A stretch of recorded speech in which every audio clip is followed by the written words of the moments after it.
Troopers and grinders, welcome to Hank's Think Tank.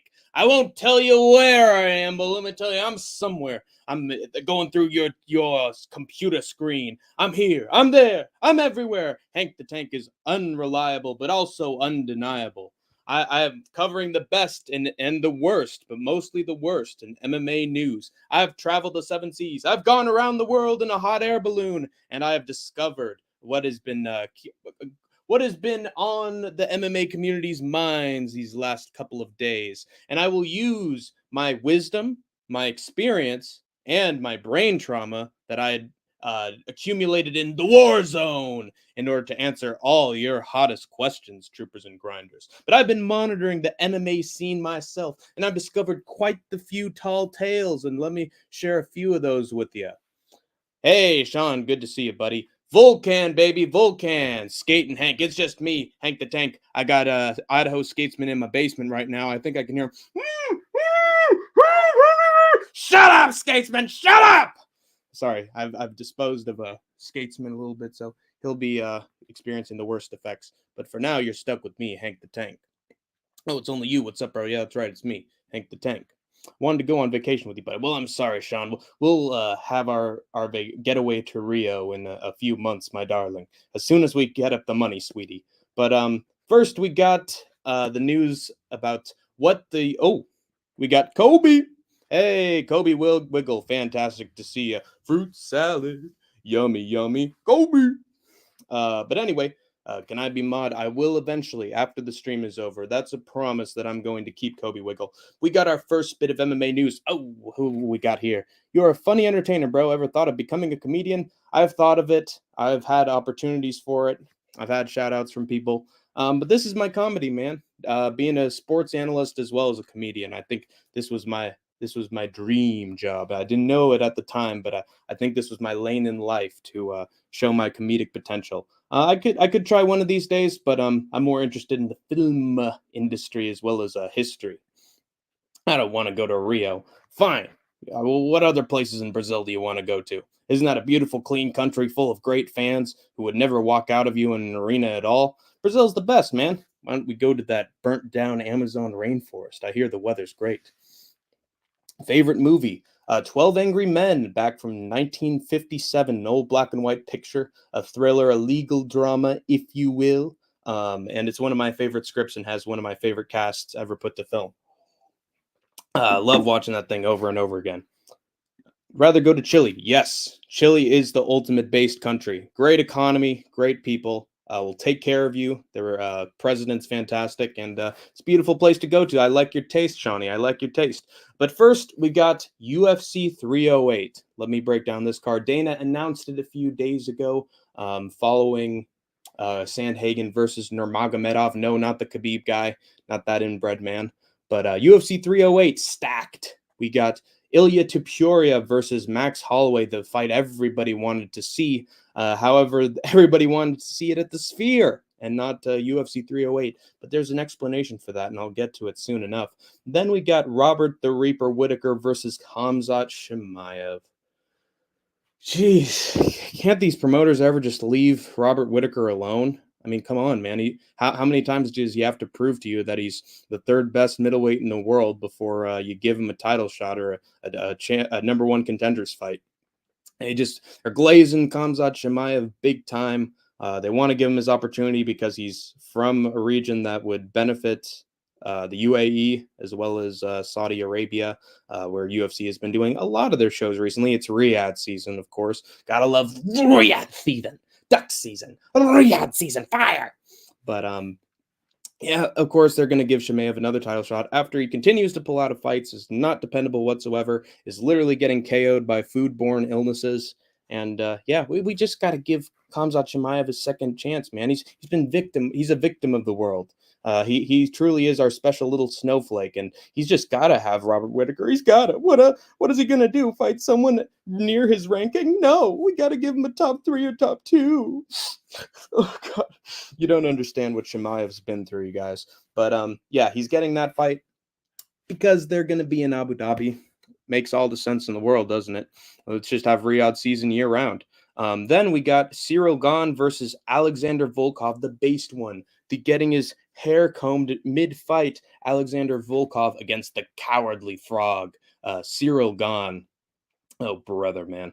Well, Cyril Gahn's a great athlete, but he doesn't want to take a hard fight to save his life, unless it's in Abu Dhabi or somebody gives him a big enough paycheck. But yeah, I wanted this fight to get made, but once again, it's in Abu Dhabi. You gotta appease your oil lords and your blood money. That's a great fight. Can't wait to see what happens.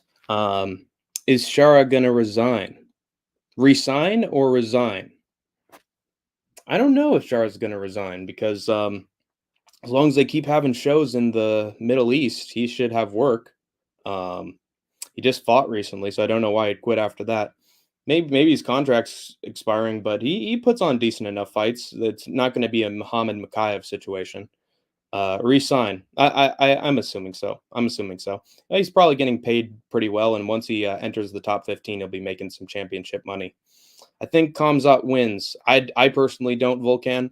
I think what we saw from Robert Whittaker in that fight with Ikram Aliskerov was the best Robert Whittaker we've seen yet.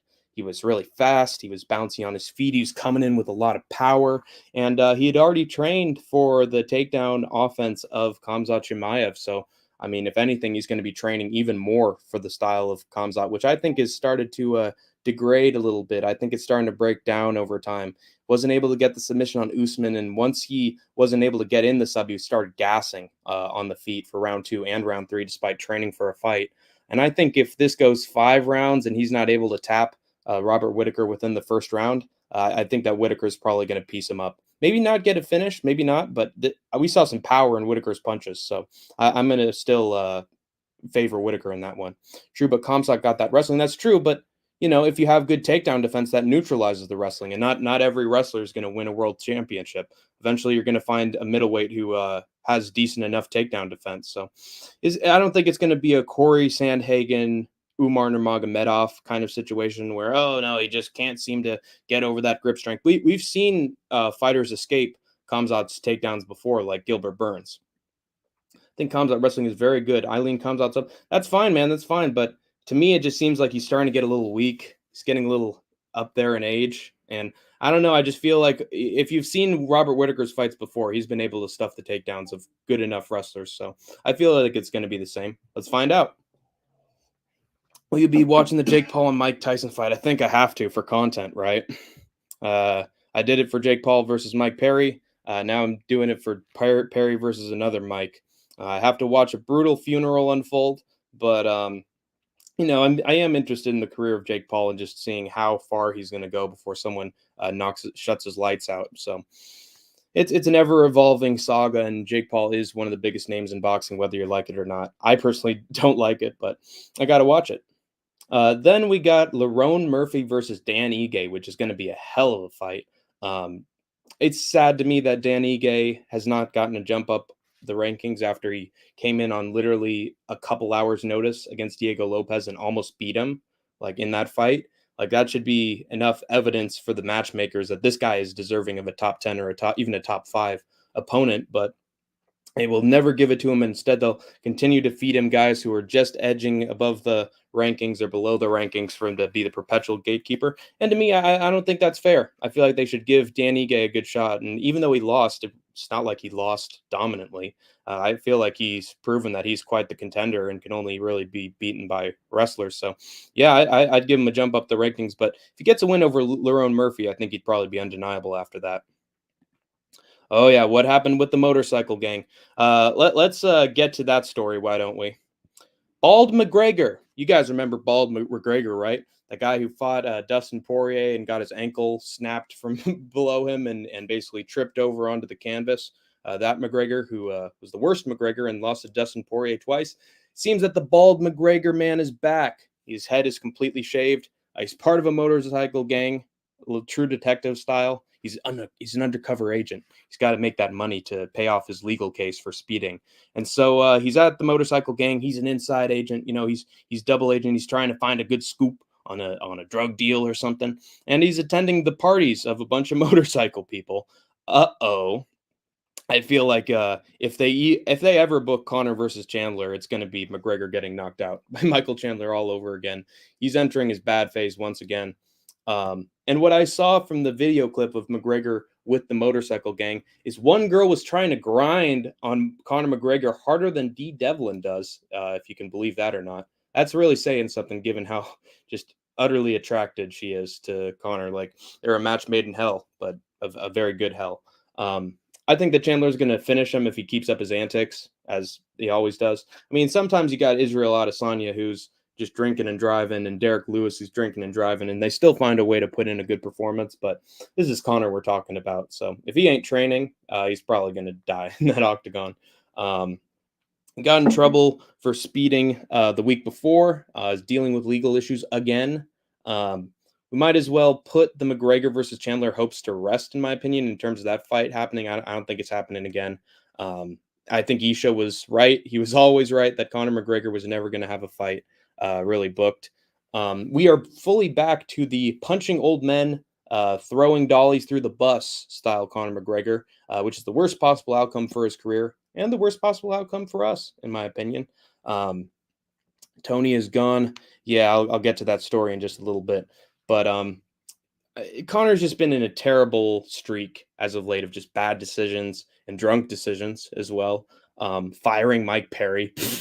I mean, come on. Maybe the UFC should fire you, Conor, for all the crap that you've been pulling recently and all the legal disputes you've been getting into. But if there's one thing we've learned from John Jones is that he's going to suffer no legal consequences for what he's done, and the UFC is going to bail him out.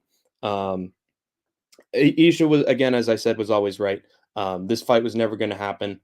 He also pulled out of his fight with Michael Chandler before with a pinky toe injury, while Alex is taking fights on the fight that he was supposed to take on short notice against Hill with a broken toe. Absolutely disgraceful stuff from Conor McGregor. He's really on the decline. And yeah, it's a sad sight to see, but honestly, one that I think is earned for Conor. Then going on to Kobe's news, Tony is technically gone, but as you know, Kobe, he left one glove in the octagon. He didn't leave them both. So he's retiring, but he's not retiring, you guys. And just recently in a video Tony Ferguson posted, he said, "Yo, I'm never retiring, man. Give me a fight. And maybe it's in the UFC, maybe it's not in the UFC. But man, I've been training wrestling. I've been improving so much, and just give me a fight." So Tony Ferguson is basically addicted to getting knocked out and losing in fights. It's this kind of masochistic fetish for him. And now he's going to fight probably somewhere outside the UFC. I don't know why Dana would even keep him around at this point. And yeah, I feel like Tony's just going to keep on fighting and keep making us suffer. Except at least this time I don't have to watch him do it. I just have to look at the results afterwards. But I'm not going to watch Tony get subbed or knocked out or beat or brutalized to a decision on UFC TV anymore. At least that's what I'm predicting. But it's probably going to be in PFL or it's going to be in Bellator. So God help us all. Oh, God. I think he should be put in an old folks home myself. I think his brain is completely rotted and he's really how to put it. The paranoia, no, the delusions are starting to get out of hand with Tony Ferguson. We already knew he was delusional, but it's reached a whole new level. All right, yeah, let's get on to the OnlyFans allegations. By of allegations, I meant OnlyFans allegation because that's bad for YouTube to speak of that. Alex Pereira has been accused of grape allegations by OnlyFans girl Meredith Brown, which has subsequently been highly scrutinized and, in my opinion, unraveled by many of those covering and commenting on this story. I know the ultimate setting for deciding these matters like this is the courts. But if you've paid even a little bit of attention to what Meredith has been saying and look into her history with OnlyFans and the UFC, you'll start to see some holes in her account. So first of all, she said that she's had very little experience with the UFC before the incident with Alex took place. Despite attending UFC 299 in person, we have it on camera that she was at 299 before UFC 302, where Alex Pereira apparently graped her. Where she was flashing her boing boings during Sean O'Malley's win. So putting herself out there at a UFC show, which already goes against a big part of her opinion of her account that she had never attended UFC before. Second of all, she accused Alex of the grape, despite also claiming in the same breath that she consented to going to his hotel room and even consented to said sexual practices with Alex Pereira, which is basically killing her own argument. She's that dumb that she contradicted herself within her own recorded video. My Poton shirt finally came in the mail today. Let's go, James C. And you can wear that shirt with pride because I'm defending Alex Pereira against these allegations, my brother, just based on my own accounts.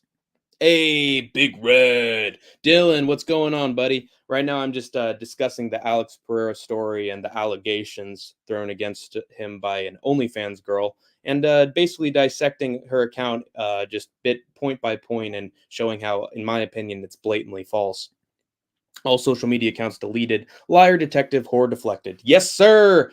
You want to talk about news? That's some really good news, Denial. She knew that we were on to her. We knew that she was BSing, and so she got rid of the account. And honestly, that should tell you all you need to know. But I'm still going to break down what she said anyway because it's news. Thanks for telling the stories. No problem. Did you see the pic I put in the Discord? Let's take a look, shall we? Bum bum bum bum bum bum bum bum bum bum bum bum bum. Bum bum bum bum bum bum bum bum bum bum bum bum bum. General. Scallywags. Oh God. Bragging about your OnlyFans exposure is crazy. Oh wow. Did you send these? Nice fake allegations. Hope your failed OF career produced enough money for defense lawyers. The money I'm making from all the exposure to my outlet will pay well. Well, there you have it. She lied. She basically confirmed it through a text. She's that stupid. She sent a message to someone that they could easily take a picture of and said that she was lying and she got the money. So there's going to be no legal cases with those kinds of photographs. This is a open and shut case. She lied all the way through. And yeah, is making bank off of old UFC stars. So great job. Alex Pereira is an innocent man, just like OJ Simpson. And now he can continue his UFC career as a Hall of Fame worthy light heavyweight champion. He could still be a hero for all the boys and girls out there. Can you sing Mr. Sandman? Bum bum bum bum bum bum bum bum bum bum bum bum bum. Mr. Sandman, send me a dream. Make him the cutest that I've ever seen. Give him two lips like Rosie and Clover. And tell him that my lonely nights are over. Sandman, I'm so alone. She should be jailed, as should anyone who makes such false claims. Well, here's the thing, Dano.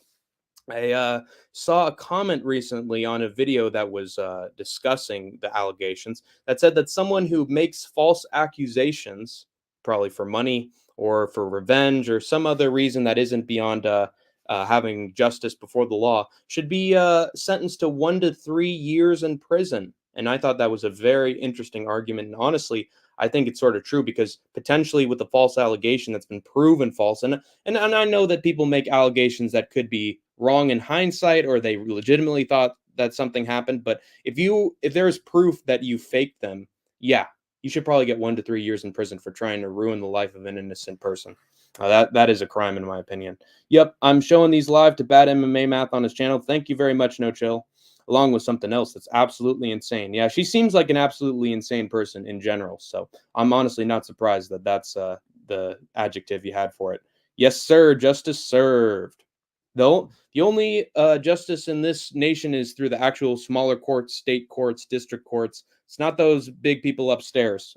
Those have been appointed like by a king, like a tyranny, monarchy. So any courts below the big supreme one, fine by me. The justice system in this country is great.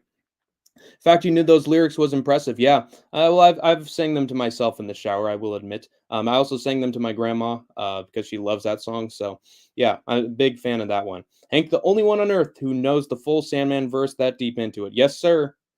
Mr. Sandman, I'm so alone. Don't have nobody to call my own. So please turn on your magic beam. Mr. Sandman, give us, please, please, please, Mr. Sandman, bring us up. Boom, bum, bum, bum, bum, bum, bum, bum, bum, bum, bum, bum, bum. All right. Denial, we just share a brain at this point. I think we all do.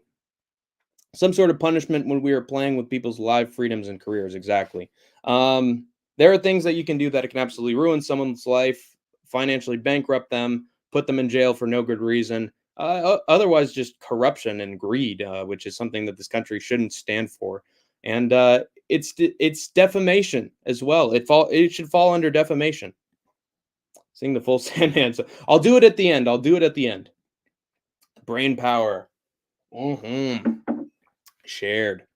So anyway, let me just finally dispel this. Obviously, we have better evidence in what I'm saying, but I'll give you through my talking points that I had beforehand. So in the same breath as she's accusing Alex, she's consenting to going to his hotel room and even consenting to sex with him, which is killing her own argument. She contradicted herself in her own video. And then finally, and this is the most ridiculous part, she said all Alex could tell her in English was either "let me put it in, I'm drunk," which, by the way, Alex is completely sober, so that doesn't make any sense that he'd be drunk in that moment. I haven't seen any evidence of him getting back on the bottle. And then the singular word, shama, which you could basically Google for 5 seconds and know the catchphrase and know how to manipulate it in said situation. Literally sitcom level joke. Goddamn. And she also insinuates that her translator was there, by the way, which is absolutely fucking absurd. This is all really stupid and scummy, in my estimation. She didn't even go to the police. She posted the allegations on TikTok, which is a very widely trusted source for legal accusations. She seems sexually aggressive in everything that she posts, so who's the real predator here? And she sounds fake when she speaks, even when she's getting emotional, which is very hard to fake. She also apparently hung around after the incident, which I don't really understand if you've been violated and have the chance to leave. This all seems like a failed attempt at making some money off of Alex through playing the victim. Hey, that aged well. This all seems, yeah.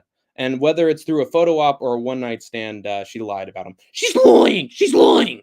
I don't think that Alex should be hanging around groupies in the future, or else shit like this will happen more often, given his developed star power. Thank you. Thank you. That's my conclusions. Do I like SpongeBob SquarePants? Absolutely. Based SpongeBob SquarePants, one of the greatest cartoons ever, if not the.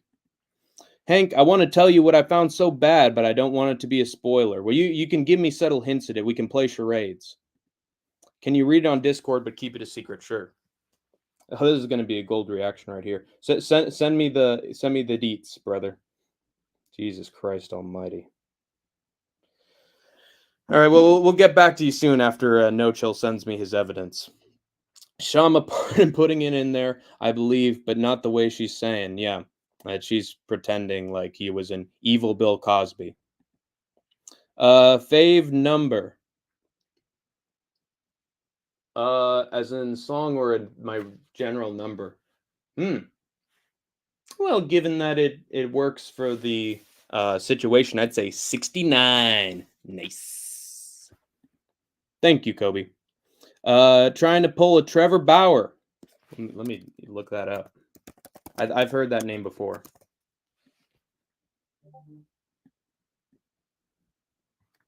Oh, reaction fan points about pictures uncanny resemblance to blah blah blah blah blah. This guy. Hold on. I'm gonna look more into this man. Give me an explanation as to why he's accused Dodger of denied restraining order. Oh yeah, so she made that up about him as well. Great. How old am I? Well, I'd be real careful asking me those questions, Volcan, or I might have to have a restraining order against you and settle this dispute in court. How dare you prey on a little child? I'm not giving it out for internet purposes, and also, Volcan, I've got my enemies, so I can't reveal the age at this point. I don't want to reveal anything. I'm Hank the Tank, baby. I'm the fucking seasoned vet from Kensington, Pennsylvania. I earned my MMA knowledge through war, and god damn it, what you see is what you get. Nice. Thank you, Volcan, and thank you for understanding, Volcan. It's just, we're internet personalities. We got to keep some of this shit on the low. So anyway, with those Alex Pereira allegations, I'm very happy that everything's been settled. I think we might have got. Oh, here we go. We got our evidence from No Chill.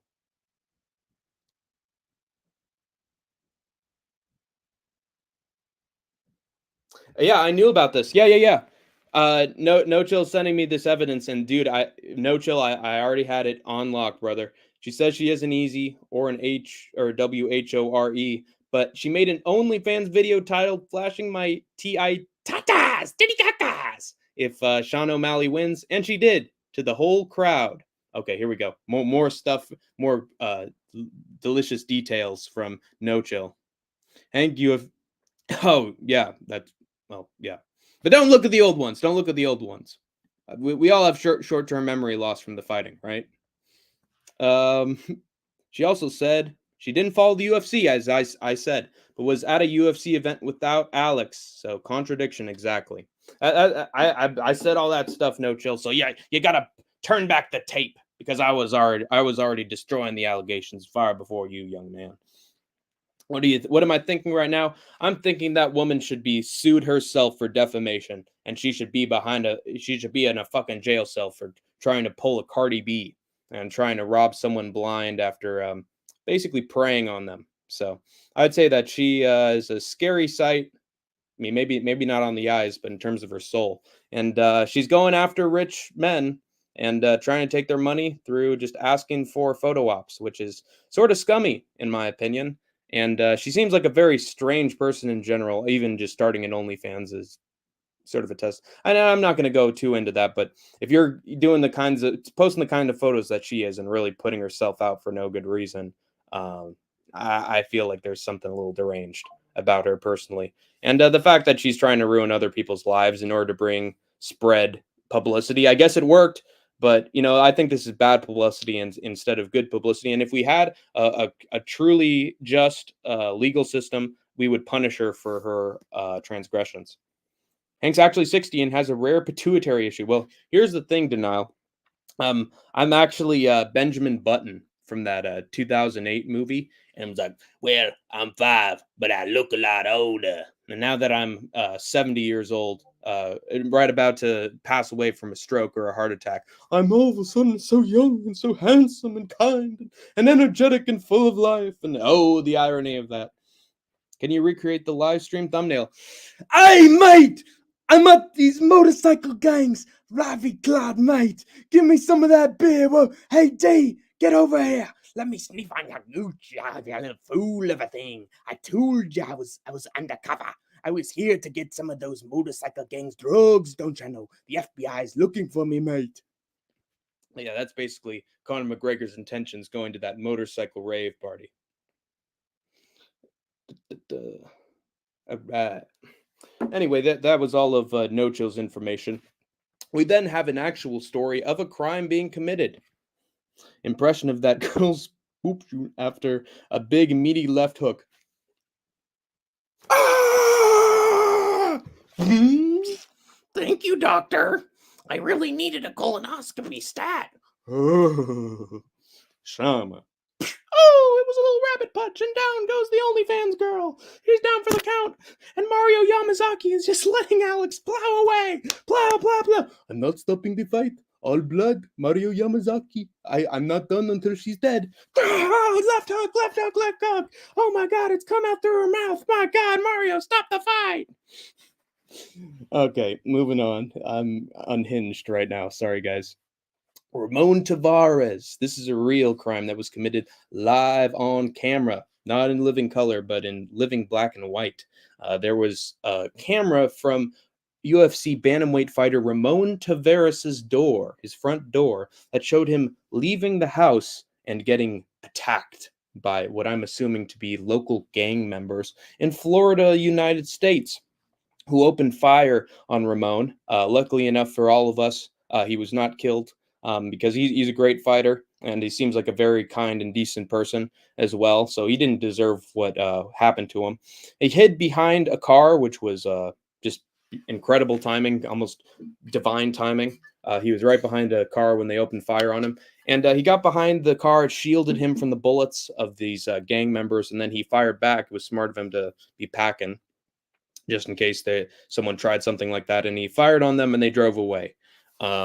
Apparently, Ramon used to be in an old gang in Florida, and with these gangs, they got their sides and their different parties, and and their track records of violence, and oh, you killed my friend, so I kill yours. And he was involved in the gangs for a little while. He's obviously reformed his image since, tried to clean up, be a UFC competitor, but unfortunately, his past has not left him just yet because he was attacked, and luckily enough for him, he was shielded. And he then posted something on Instagram where he said, "Yeah, I used to be in the gang. I've left that behind me. I'm here with my whole family, my wife, my kids, my grandma and grandpa, and these gang members attacked me, and luckily enough, I was behind cover." And he says, I don't know whether or not to leave Florida or not. And my advice for Ramon Tavares is leave as soon as you make enough money to leave and to find a place for yourself outside of Florida, or in a better county than that. Do it, because it's definitely not going to stop. They're probably going to come after you, and if not today, then tomorrow. Maybe not today, maybe not tomorrow, but I promise you, man, I will put a cap in your ass. So Ramon Tavares needs to flee the state, in my opinion, and get himself a more cozy home where that past won't catch up to him. Can you do impression of Mike Perry unfortunately losing the fight to Jake Paul? Hey man, he cracked my leather chin. He used to be made of titanium metal. I used to be the dog, man. But then I was dealing with my fucking master, and he had a big chain. Ooh, ooh, ooh, ooh. They started whipping me, Holmes, and I was fucking rabid, man. He cut me right on the chin. I didn't stage it or nothing. It was a real punch. It wasn't no phantom shit.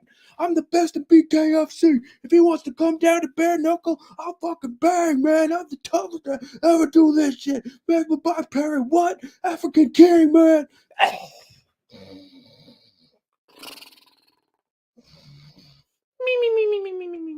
I'm okay. Ooh.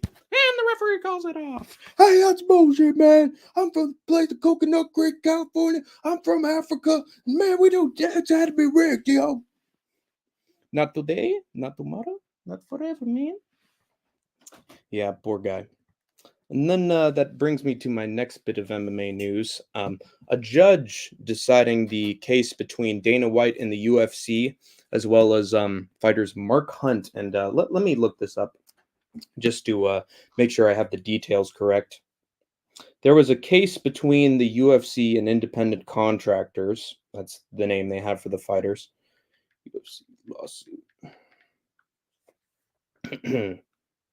Antitrust lawsuit. Yes. So there was a lawsuit settlement, antitrust, basically the trust busting, was to ensure that fighters got a fair shake and a fair agreement from the UFC for their fights, that they were paid the right amount of money, that they were compensated. Now, obviously, there are complexities on both sides in terms of maybe this fighter was overreaching in terms of pay that they wanted. Maybe the UFC wasn't giving them enough, or was being greedy given the profits of the shows. But either way, both sides are interested in the money because obviously the fighter settled for a big payment from Dana White, which I would call legal bribery in this country. But a fair enough judge realized that the lawsuit was being settled through the money, and so basically the judge denied the settlement and is allowing this case to continue, which is definitely bad news for Dana White and the UFC, but good news for the fighters. And honestly, I couldn't care less what happens to Dana White in the UFC or what happens to their system of power, because in my opinion, they already treat the fighters like dirt. If you go back to 2015, 2016, they were already using Reebok settlements and basically sponsorships that the fighters used to have in order to make a little extra money on the side during their fights in order to maintain some sort of financial security as UFC fighters, was basically stripped from them. And so basically, you have no guarantee of living wage as part of the UFC. Sponsorships that would have gotten you out of the hole now don't exist. They used to in the UFC, they don't anymore. And so now a lot of fighters are left down Schitt's Creek without a paddle, and UFC is just allowing a lot of these athletes to go broke, even if coming off of wins in the UFC. So in my opinion, they do need to have a better payout system, a more fair payout system. And the judge knew it too. He knew that the case was being settled not through justice, but through money. And so now that case has been opened up again, and we might get the result of the UFC having to change its system of management as well as employment, so that more UFC fighters can get compensated and have fair labor practices going forward, which maybe it bankrupts the UFC. Dana claims it does. Often these big fat cats claim that settlement will destroy the company. I highly doubt it, since it's the most popular and most successful MMA company in the world. It can surely rebuild itself. We might end up seeing the sport look more like boxing, which is not great. I personally don't like the overly abundant autonomy that certain boxers have that can ruin otherwise dream matchups, and that doesn't benefit the company or the fans. We really don't know what the results of the settlement will be, but I do hope that the UFC can find a way to reform themselves in order to be a more fair company. And if the UFC goes under, honestly, I hate the promotion and its dirty tactics it's been employing as of late. And if that company falls, just like fucking Hydra, another head will take its place and another big king will be on the throne. So MMA is not going away. The UFC crumbles, another one will take its place. Fighters will go somewhere else. Where are you streaming from? New location set today? Yes, I'm actually on vacation somewhere within the West Coast in the United States. Beautiful weather, really nice locale, and yeah, I've been there with my one of my parents, and we've just been walking around, enjoying the sights, loving life. Abu Dhabi pandering? Yes, yes, yes, and I'll get to that very soon. Hey, is WMMA on for tonight? Hank, check out my vid from earlier. I will, Sean. I will check out that video, Sean. They're going to end up with a bill plus payout. Yep. Well, you play stupid games, you get stupid prizes, in my opinion. Let me get to that Abu Dhabi pandering case. Gobi.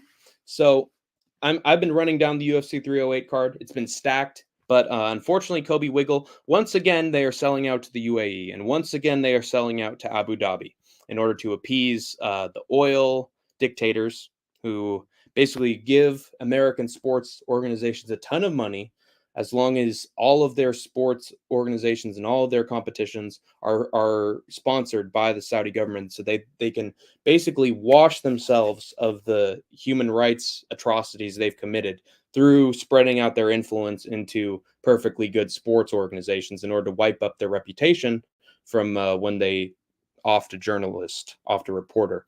And so basically it's good PR for the Saudis as well as the UAE. And they've spread it into golf, they've spread it into boxing, and now they have spread it into MMA. And a lot of them aren't doing a dang thing about it because they get paid a lot of money to do so. And so now it's happening with the UFC. It's going on with so many MMA organizations.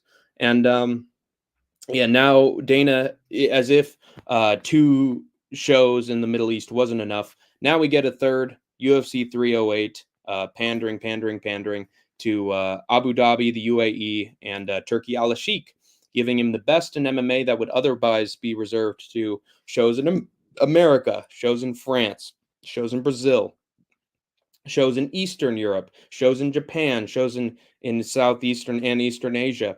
Those locales are, in my opinion, are probably going to be phased out over time because UFC is just becoming more and more dependent on the Saudi market, that they're just not willing to invest anything in local arenas or just general locations for their shows, venues. They're not supporting good fights for American venues or even international venues that are not the Middle East. And so money talks at the end of the day, bad money usually. And now Dana is just completing one more step in his journey towards total glazing of Abu Dhabi. Catalina wine mixer. Inform me about that, Sean. Expand on this. Did you see Chandler has accepted his Conor defeat, or so it seems? He's accepted his fight with Conor being totally ripped to shreds and it never happening. Honestly, that's a sign of growth for Michael Chandler. I never thought I'd see the day, given how delusional he is and how invested he is in his little ideal world where he gets this big money fight and he goes on to become lightweight champion after a win over Conor McGregor. He thought he'd take the Dustin Poirier route out And not everyone gets the Dustin Poirier treatment. Not everyone gets a fair shake in life. I think honestly, Michael Chandler has, and he's in many ways exploited that wealth that he's obtained. But yeah, maybe he's not a Tony Ferguson after all. Maybe he's finally a snap back to reality. Oh, there goes Babbity. Oh, he's Babbity. Won't give up that easy. Nope. The sooner that Michael Chandler moves on, the better. He should call for another fight that doesn't involve McGregor, because that'll actually guarantee him more money. Because honestly, he's been burning all of it, waiting for a Conor McGregor fight. CTE Tony, yes, I'll get to that. My video went times 10 in views last night. Let's go, no chill. The City Life community is just growing and growing by the second, my man. But be careful distributing all your success to the public, or else you might turn into a Mikey P and gloat a little bit too much. So if it's really worth celebrating, say it for sure. But if it just keeps on going at the same steady rate, man, that's just your channel growing in general and becoming a phenomenon. Next, we have Magomed Ankalaev versus Alexander Rakic. Great fight, fun fight. He screwed over Ankalaev, though. He's not getting that Alex Pereira fight after all. Honestly, I think a fitting punishment for Ankalaev, given how he's too much of a coward to fight Alex Pereira anywhere outside of Abu Dhabi. And so now he's been punished with Alexander Rakic. Another fight below his own spot. Well, Alex Pereira, I assume, is going to be fighting Jan Blachowicz, the sequel fight. I don't really know why they're doing it. Maybe because it was a close fight before, so just give an excuse for Alex Pereira to left hook an oldie and keep reigning as a UFC champion and keep printing money for the UFC. Honestly, that makes the most sense as to why they're doing it. But honestly, I also think it's punishment for Magomed for being such a chicken in terms of how he's wanting to book his fights against guys who are champions. He's trying to get the classic Dagestani treatment, and I'm glad the UFC finally sees that there are other fighters that are more deserving than Dagestani fighters. Alex Pereira is making more money for the UFC than he's ever going to make as champion. So it's corruption for sure. It's absolutely corruption. I'm not denying that, but there's also a little sadistic glee to Magomed not getting that position and not getting that fight, because Dagestani privilege is absolutely real. Then we have Renat Fakhretinov versus Nurulstin Ruzaboev. Again, UFC is going all out for Abu Dhabi, all out for Turkey, Al Sheikh. Renat and Nurulstin, both big, heavy-handed grapplers and strikers, so that should be an absolute barn burner. Only in the Middle East, though. Marcos Rogerio de Lima versus Kennedy Nchukwu. God, that's going to be a boring fight, no matter how you that's the word for it. Who the fuck is Mikey P? Well, no, chill. You haven't gone back to the good old days of the City Life Discord when that guy was bragging about all his earnings and bragging about all the money he was making through betting on fights, and just that's the only thing he ever talked about, man, about his success. And you could be successful like me. You got to listen to my picks, man. He's like that guy who showed up in UFC Fight Night Sandhagen versus Nurmagomedov. I'm really bad with names. But basically, he was bragging about all the money that he was making over and over and over again. You might remember him. And then basically he got blocked and got banned from the live chat for being too much of a moron. And so, yeah, don't get too braggadocio is all I'm saying. CTE Tony. So basically, what I'm trying to explain to you, Kobe Wiggle, is that Tony Ferguson is still refusing to retire. He's left one glove down in the octagon. He might not fight in the UFC ever again, but he's still going to fight and basically torture us Tony Ferguson fans because we actually want him to retire and enjoy the earnings he's made in life. But instead, Tony just wants to get more CTE in other organizations. He's fully washed. He loses to everybody. So it really is masochistic of him to even want fights at this point when he knows he's washed. But a level of delusion you should not aspire to, kids. And we're going to see Tony in some other secondhand organizations. And God, that's going to be a nightmare. Where are you guys from? Hey, Juice Man. I'm somewhere else, brother. I'm incognito. Illinois. Yep. CM Punk. CM Punk. CM Punk. What's the weather like where you are? It's nice and cool, actually, surprisingly, for where I live. It's very cool. Beautiful gray skies. lovely ocean temperatures, coastal. That's all the information that I'll give you regarding that. You got it out of me. Very, very smart investigation skills, Kobe. You finally extracted some information. I'm enjoying the beaches, man, and I'm enjoying the bitches. I'm Wayne Brady. I'm Rick James, bitch. Enjoy yourself.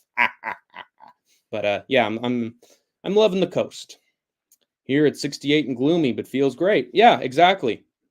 That's why I love the fog, Sean. That's why I love that exact kind of weather condition, is because it's cool. You get, I think, like the sights that you see just exiting your home are just pretty because they're very revealing of the nature, as well as just monuments that pierce through the fog. It's just it can put you in a sad mood, but it can also put you in a contemplative mood. No Bilal Muhammad. Yeah, imagine walking through the fog and you're meeting people crossing you on a sidewalk. You're all by yourself, alone, and you're trying to get to the bank to make a deposit, but oh god, it's so far away. I guess I have to go out through the sidewalk in this foggy street, and then all of a sudden you see something in the distance, a silhouette, and all of a sudden you see its big eyes start to stare at you through the fog. Ah! Ah! Ah! And you're walking through. Oh God, please let it just be some sort of defect. Let it be some innocent little baby in a crib. And hey, it's me. Hey, I'm Chicago. Hey, Bilal Muhammad, welterweight champion. I love my Chi-Town city. Hey, look at me. I beat Leon Edwards. Hey, I'm cool. I'm cool, right, guys? Ah! I will, Kobe. I will at the end. But basically, that would be such a sight to behold. It's almost as bad as seeing Verna Jandaroba through the fog. Am I from Seattle, Washington? No, I'm not. I'm not, but I am in the West Coast, a very broad West Coast. So I get those kinds of conditions. Foggy in Chicago, and boom, I see a Lebanese guy who's Bilal. No way. You actually met Bilal? All right, let's go through the story, Sean. How was that? How did that conversation go? The Lebanese. Yeah, Bilal ain't Lebanese, is he? He's Palestinian-born Chicagoan, right? Lebanon.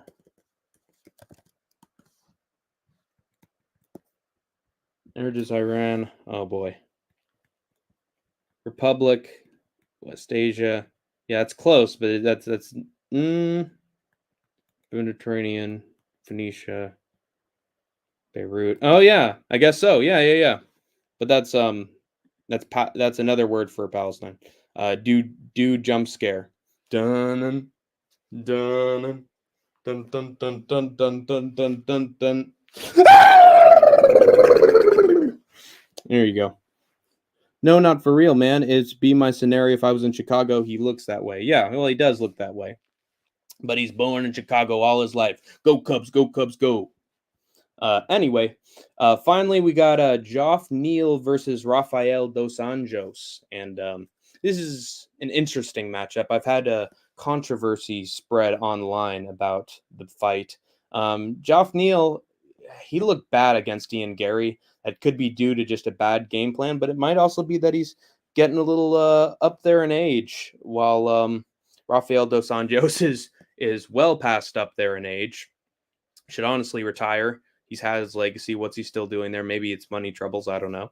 But don't you think someone like Joaquin Buckley would be a little more deserving of a Geoff Neal fight than Rafael dos Anjos or Randy Brown? Either of those guys would make a great matchup for Geoff Neal. It would be exciting, unpredictable. Neal wins. Yeah, I agree. Neal does win. This is honestly, I think, a layup for Geoff Neal, just to give him a big knockout victory after that embarrassing performance with Ian Gary. What I'm finding is that Ian Gary is like the Israel Adesanya type, where he has fights where he does absolutely nothing against his competitors, and he basically makes them look like fools through them being unable to hit him.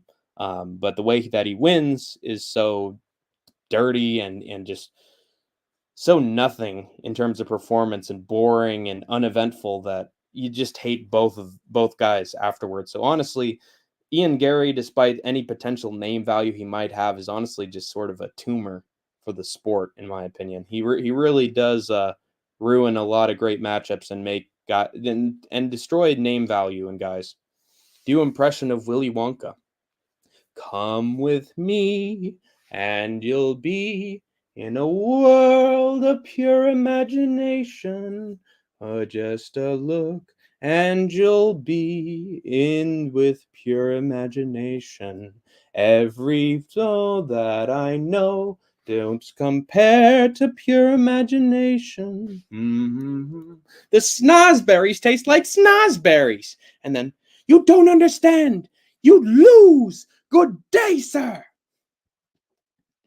No, Gary kept him away. Neil has to be in close, so he pulled a chael Sunday. I can't let you get close.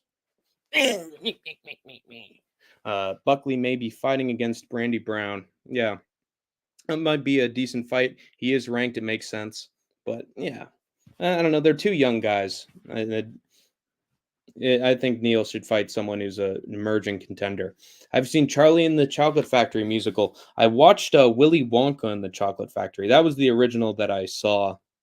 That's honestly still. I mean, I haven't seen Wonka yet, so I might actually see if it compares to the original. But Willy Wonka is the OG classic for me. Charlie and the Chocolate Factory has that strange Tim Burton style that's sort of mean spirited and gray and harsh and bizarre with all those painted expressions. And I don't know, I never really got into Charlie and the Chocolate Factory. I like the origin story of Willy Wonka, but other than that, I just felt a lot of it was ham-fisted and Tim Burton style works for macabre horror, but and I know that Willy Wonka can be macabre at times, but it also has a genuine like spirit and a genuine magic and wonder that I feel like Tim Burton's style wasn't attuned to. Neil killed Luke and Bilal. Plus, well, I'm glad that you admit that Neil destroyed Bilal. Plus, he beat Holland before he got to the UFC. Yeah, Neil used to be a certified legend, man. Used to be Derek Brunson, but with actual technique. But those days, I think, are quite behind him, and with age, that's not going to help things. I love the OG version. I hate the Charlie and Chocolate Factory. One OG version is great. Well, you got great taste, Kobe Wiggle. I mean, I know you got good taste because you love the Wiggles. That was my freaking childhood, man. And so was Willy Wonka. That stuff's classic, dude. It's very hard to beat the original because they just have such great scripts and they understand the concepts of the characters more because I don't know, they wrote them. So it's very hard for adaptations to tap into the same spirit. I think it can often be a very impossible task.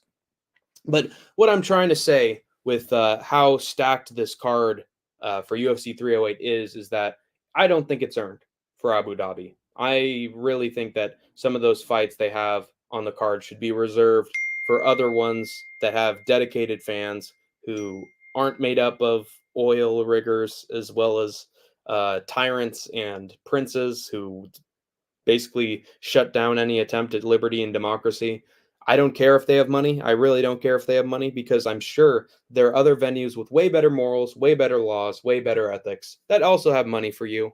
UFC is also the most thriving MMA promotion in the world at the moment. It's not like they need to make more money in order to survive. I'm not thinking about any debts that they have to be paid other than lawsuits that they got themselves in the first place. But that isn't going to destroy the company. You could still make your money through any venue in the world. And instead, you decided to take the cheap way out. And I think it's honestly going to cost the UFC in the long run because the more you work with corrupt organizations, eventually those corrupt organizations are going to fight back.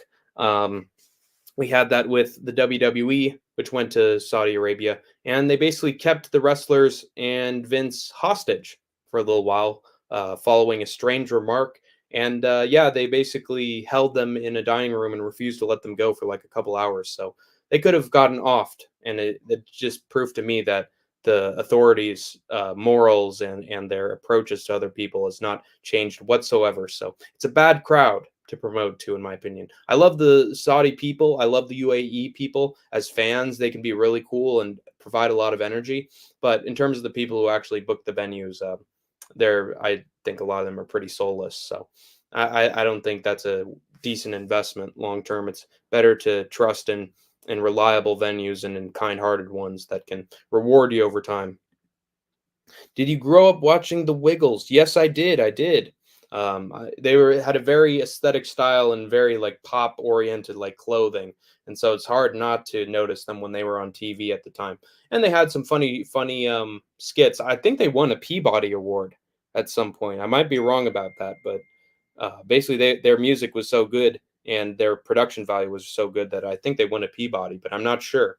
And then there was also a Backyardigans, which was a fantastic musical show from back in the day that had a lot of great musical numbers, good animation. But I don't know, it's just nice to have songwriters that can appeal to kids and adults. And I feel like that's an era that often passes us by. I think kids are asking to be challenged by people who make TV shows. It's not never good to doubt the younger generation's intelligence. It's better to challenge them and to make them see the world through stories. And I think that should always be the purpose of popular culture.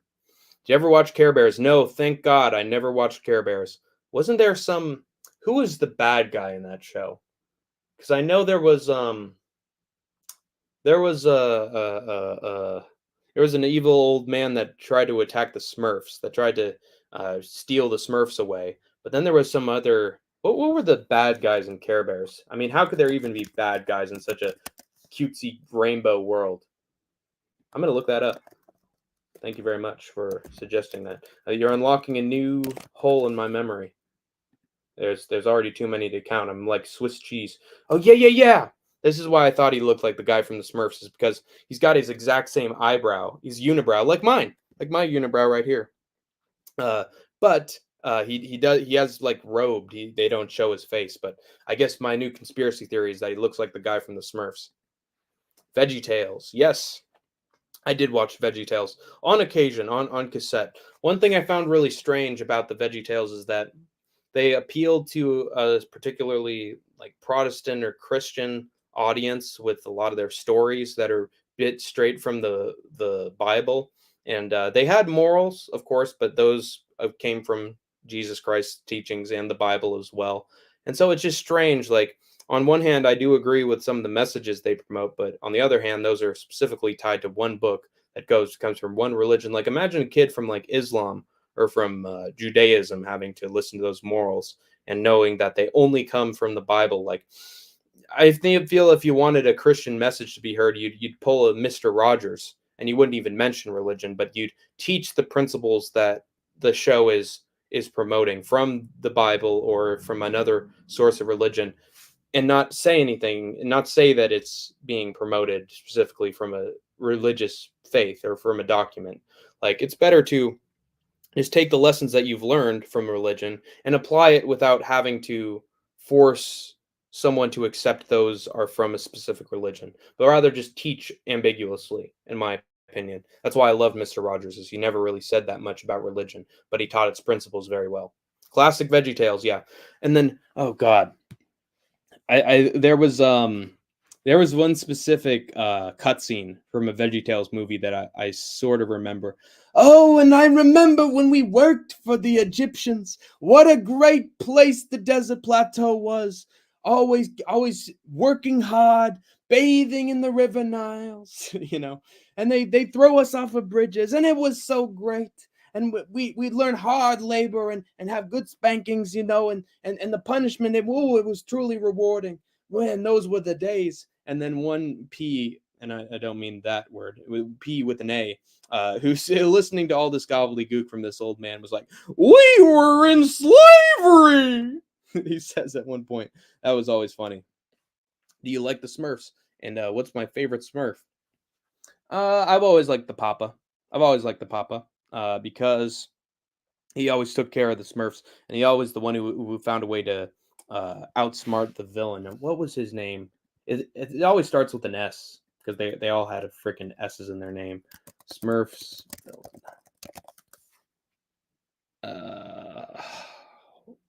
Okay. Yeah, they're showing Gargamel, yeah. He was always able to outsmart Gargamel, and I always wanted him to save the Smurfs. So of course he always did. All the creepy little kids liked Smurfette, not like just like they liked Daphne. It wasn't for her intelligence. But yeah, I always like Papa Smurf. Fave Smurfs movie, I like the first one. Haven't seen any of them, and honestly, I don't think I ever will. But maybe I'll watch an old vintage episode of it. Do you have Wiggles merch? No, I do not. You'd have to send me some, Kobe Wiggle. Actually, don't, because I don't want you to become a hockey from home in the future and be like, "Oh, what's your PO box? Ooh, what's your VIP? What's your zip code? What's your address?"